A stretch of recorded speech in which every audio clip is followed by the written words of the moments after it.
मैं अपने स्वर्गीय पिताजी के आशीर्वाद से पुनः अटेर विधानसभा से विधायक निर्वाचित हुआ हूं। इसके लिए मैं सर्वप्रथम जीत की पूरी श्रेय देना चाहूँगा मेरे अटेर क्षेत्र के मतदाताओं को, क्योंकि एक मतदाता की तरह नहीं, उनने एक परिवार के रूप में अपना बेटे की तरह मुझे स्वीकार करके आशीर्वाद दिया और भरपूर आशीर्वाद दिया। मैं समझता हूँ जैसी मैंने उनसे आशीर्वाद की कामना करी थी, उनने उससे भी ज़्यादा आशीर्वाद देकर मुझे प्रचंड बहुमत से जो है यहाँ पर जीत दिलाई है।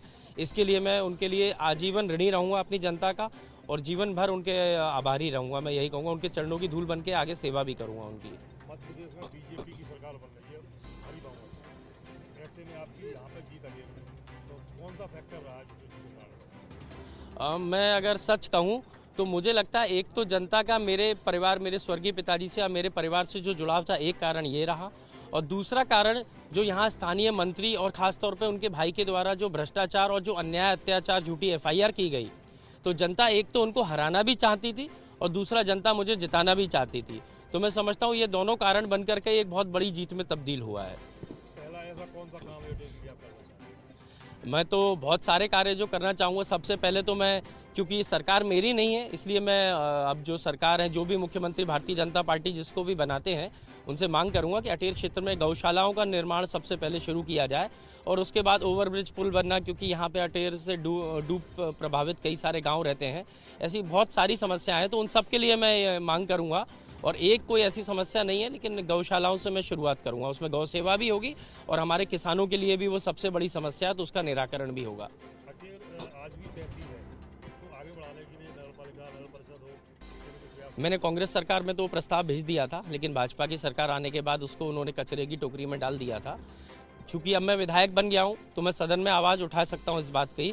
तो अब मैं सबसे पहली मांग इसको भी रखूंगा कि हमारे अटेर को विकास की गति में आगे बढ़ाते हुए अटेर ग्राम पंचायत को जो है तहसील में तब्दील किया जाए और वहाँ नगर पंचायत बना करके और अटेर को आगे विकास की गति का जो पहिया रुका हुआ था उसको और गति देने का कार्य किया जाए। अटेर में जो पुल निर्माण हो रहा है, बन जा रहा है आगरा की ओर, तो उससे कनेक्टिविटी बढ़ेगी। तो कोई ऐसा भी है तो वहाँ पे जो कोई वो बढ़े, वहाँ पे गतिविधियाँ बढ़ें? निश्चित ही जब पुल बन जाएगा तो वहाँ गतिविधियाँ बढ़ेंगी। रोड साइड जो है टूरिज्म भी बढ़ेगा, होटल खुलेंगे, लोग अपने अलग ज़मीनों के रेट बढ़ेंगे, वहाँ पर किसानों को लाभ मिलेगा।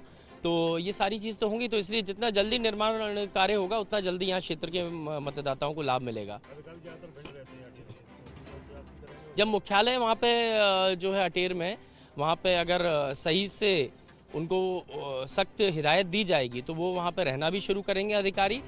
और दूसरी चीज़, जब वहाँ पर नगर पंचायत बन जाएगी तो एक नगर पंचायत के चलते मुझे लगता है और जल्दी विकास भी होगा और अधिकारियों को वहाँ रहने की सुख सुविधाएं भी प्राप्त होंगी। अभी आप गोहद को जो प्रत्याशी थे उनसे बातचीत कर रहे हैं, तो वहाँ पे क्या स्थिति है गोहद की, यदि काउंटिंग हो रही है? हाँ, मुझे अभी गोहद के जो प्रत्याशी हैं हमारे कांग्रेस के, उन्होंने मुझे अवगत करवाया है कि वहाँ पर कुछ गड़बड़ करने की जो है भारतीय जनता पार्टी की मंशा है, जिस पर मैंने उनको बोला है कि आप इसको सीधे कमलनाथ जी के संज्ञान में लाएं इस समस्या को।